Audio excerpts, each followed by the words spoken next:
Welcome to the America 250 PA Start Here, America Did podcast, telling the unique stories that make up the diverse fabric of Pennsylvania.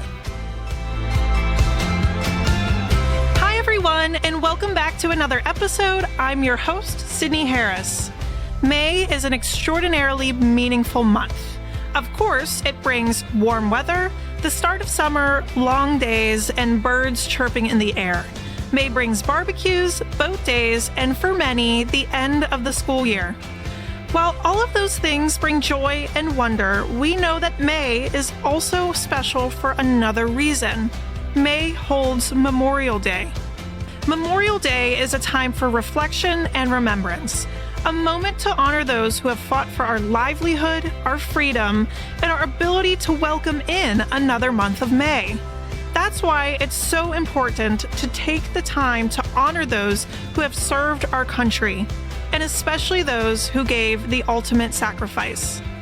If you remember last year, we had the esteemed honor of speaking with Pennsylvania veterans, individuals whose service spanned different time periods and roles, but whose passion for their country never wavered. This year, we're shining a spotlight on a place dedicated to preserving those stories and names for generations to come, the Delaware County Veterans Memorial. This powerful memorial is more than just stone and steel. It's a space for education, reflection, and connection. A place where veterans are honored not just for their service, but for who they were, people loved and missed by many.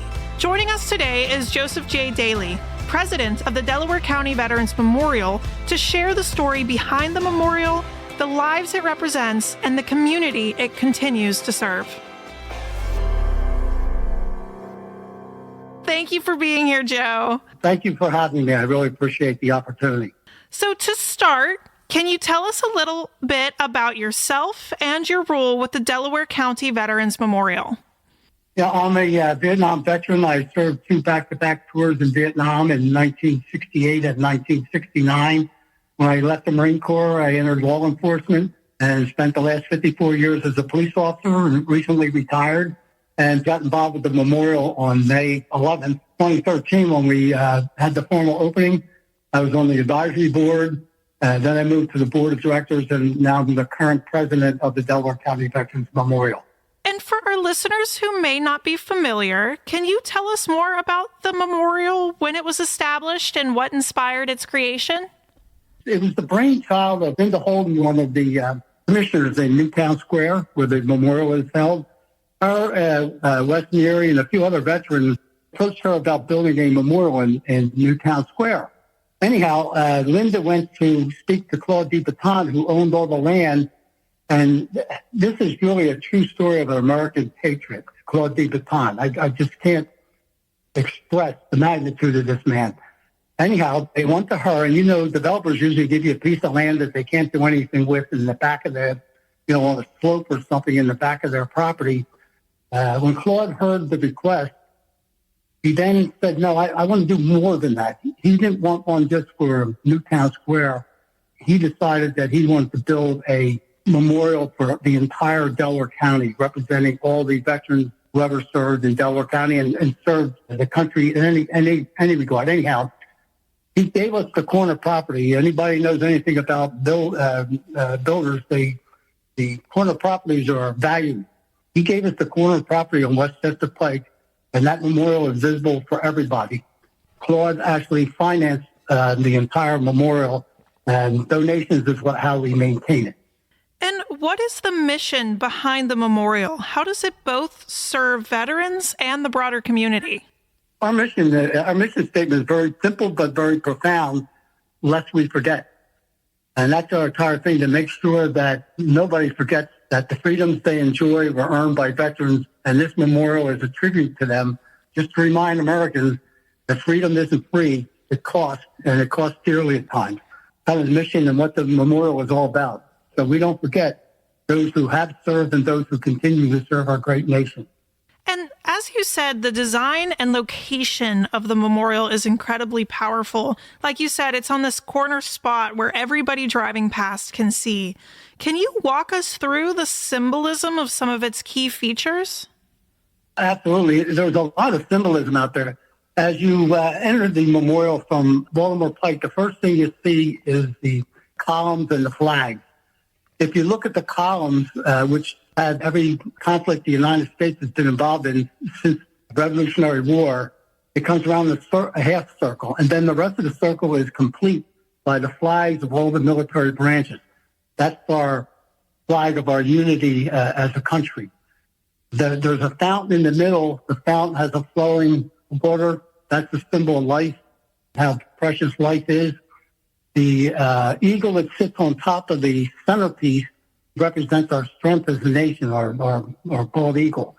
Underneath of that, we start with the every word in the Declaration of Independence is engraved beneath with the eagle's perch. That represents the Revolutionary War. As you leave there, you go to the first column with the War of 1812 and go from right to left all the way around to the conflict in the Middle East. That's the original memorial. From that, they expanded. As you go out the back of the memorial, you'll encounter Wild Bill Granieri, a Philadelphia hero in World War II, lost his leg saving a fellow soldier.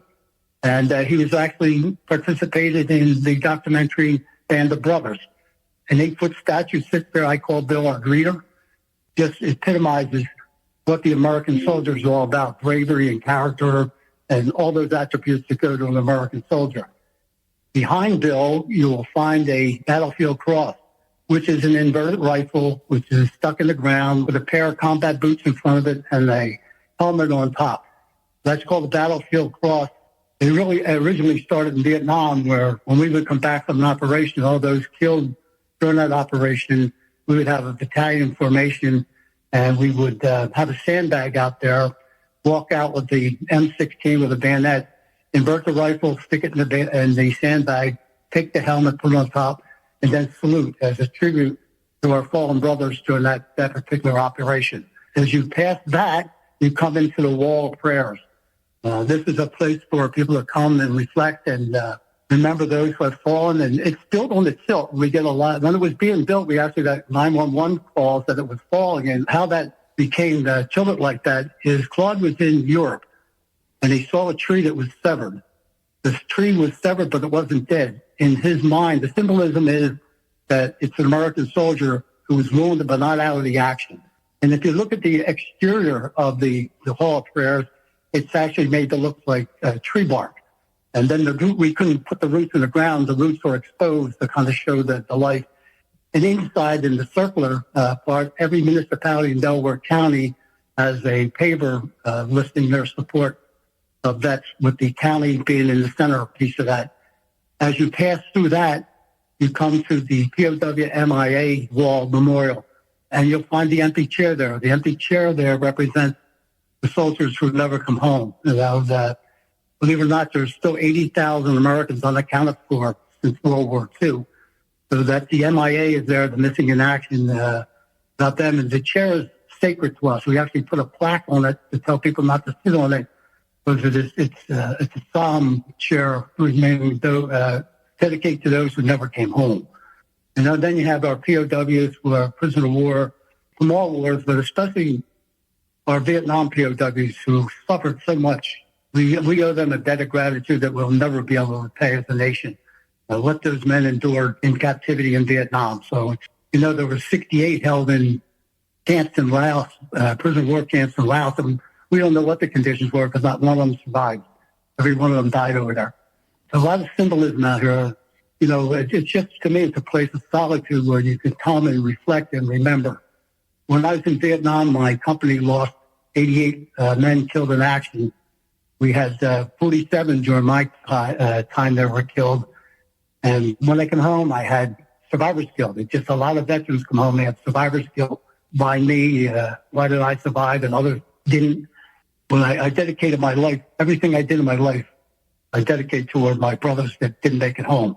When I got married, when I had my first child, when I had my grandchildren, and so forth. So to me, it sounds corny, but when I'm there, I feel the presence, and it's helped me with my closure. And I think it helps other veterans who carry the memories from war, especially combat veterans. They teach you how to be a good soldier, but they don't teach you how to cope what you saw and you did when you're in combat. And it just, I don't care how well you think you are, it affects you, everybody. Everybody can feel affected in some more seriously than others that they can't function, but everybody can feel with some memories. And this is a place where you can put them aside and honor those who didn't come home. The memorial sounds like something that is just so amazing to behold and to be there and just have that silence and acknowledge and respect and pay tribute to those who have given their lives for the freedoms that we have. And I imagine that behind every name and every brick, there is a story. Are there any veteran stories, veterans and their names listed at the memorial, whether of sacrifice, service, or resilience, that has stayed with you over the years? If you look at the face wall, the wall that faces towards Westchester Pike, that outer wall, there's 1,004 names right now.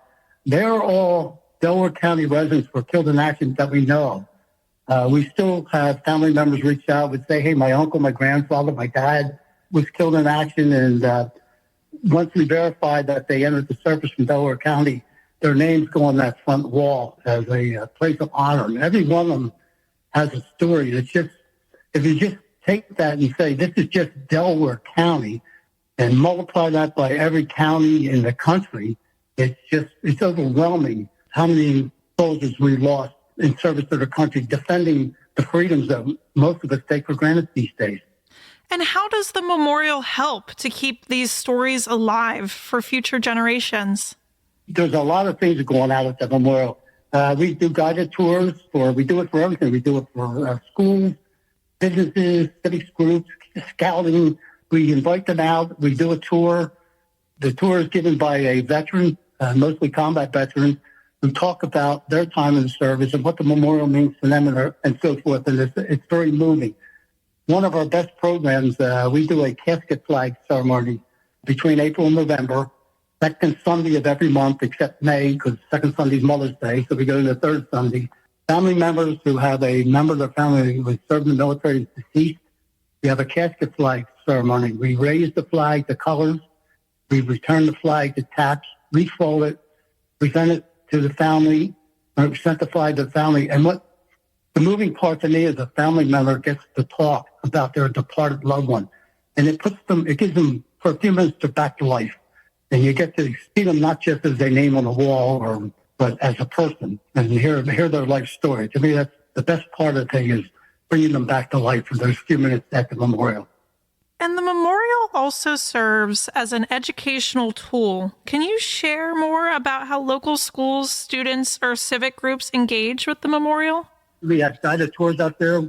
We have a committee that reaches out to every school in Delaware County and beyond, offering tours of our facility, Girl Scouts, Boy Scouts, Cub Scouts, businesses that have a veteran committee or people who serve. They come out. A good example is Mayor Brown from Upper Darby brought the whole township, every department head in Upper Darby Township, he brought to the memorial as a tour so that they have an understanding of the value of this thing and the meaning of it. And you mentioned earlier that you hold events throughout the year, and one of your favorite things about some of these events is hearing the families talk about their loved one that is missed, and it brings them alive for even just a few minutes. I'd love to hear more about the events or ceremonies, especially as Memorial Day approaches. There's so many diverse things going on Memorial Day. The only thing we do is at 3 o'clock this Memorial Day, there'll be a bugler out there to play taps, and it's going to be done nationwide.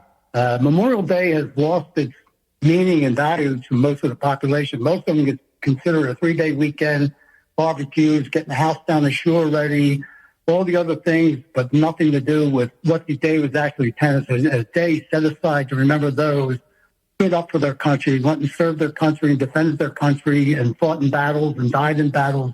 We're kind of losing that as Americans, but the memorial and these types of events do it. So this year at 3 p.m., they're asking every memorial and every community have someone play taps at exactly 3 p.m.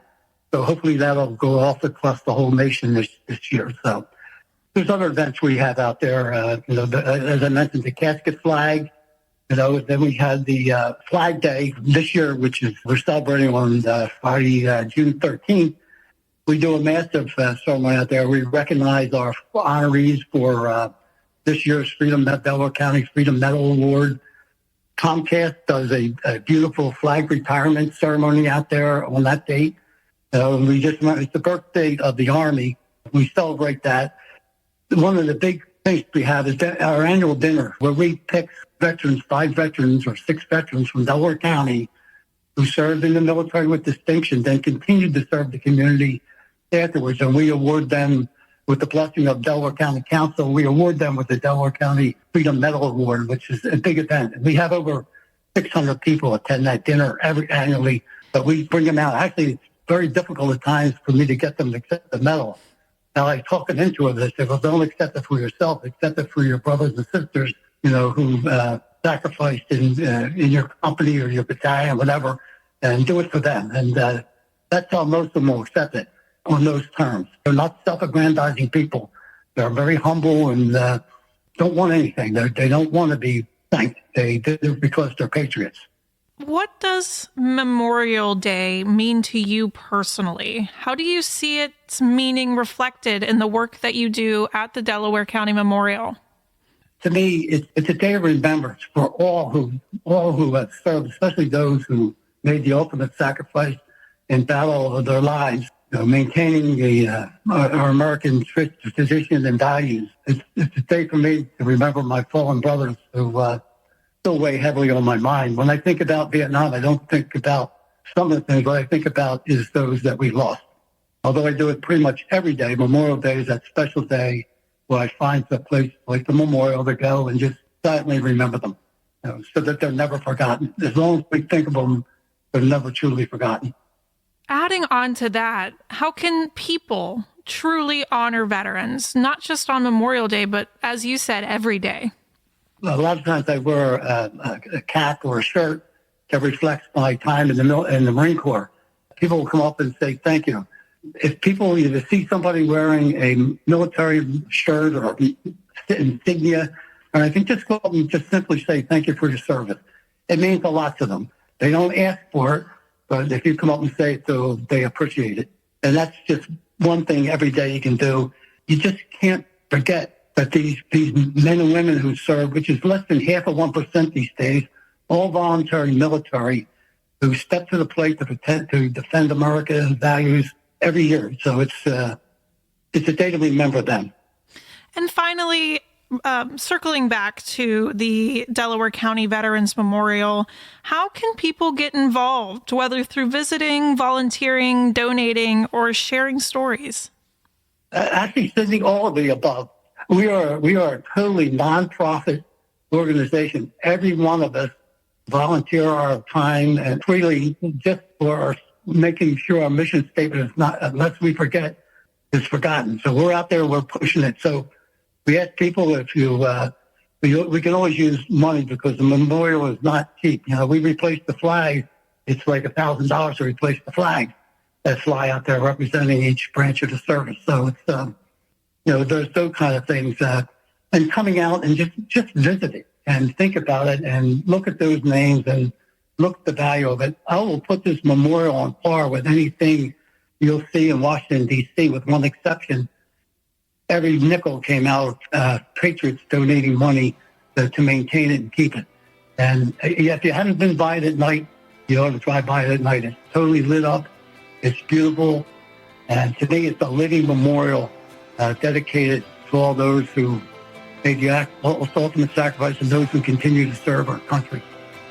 Well, Joe, that is all I have for you today. It's really been an honor having you here and listening to your service, to your dedication, your love for this memorial, and it really shines through when you talk about it and talk about what it means to you and to people around you. So I am very appreciative for you being here. Thank you so much.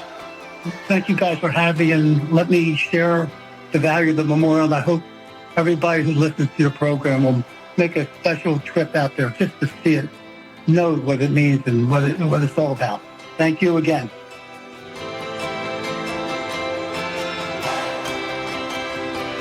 As we wrap up today's conversation, we're reminded that Memorial Day is not just a date on the calendar.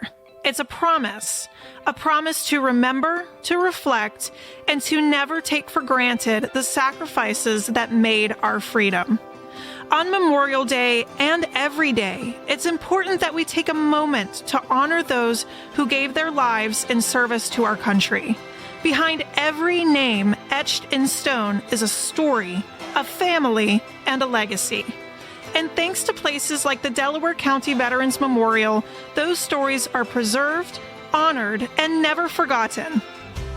If today's episode moved you, we encourage you to visit the memorial, learn more about the lives it represents, or simply take a quiet moment of reflection and gratitude. To those who served and sacrificed, thank you. And to the families who carry their memory, we thank you too.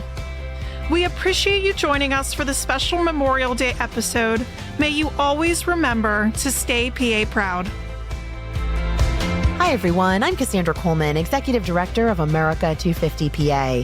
Thank you so much for listening to today's podcast. We encourage you to learn more about America 250 PA and send us your podcast ideas at america250pa.org. This has been the America 250 PA Start Here, America Did podcast, produced by Commonwealth Media Services. Stay tuned for more epic Pennsylvania stories at america250pa.org.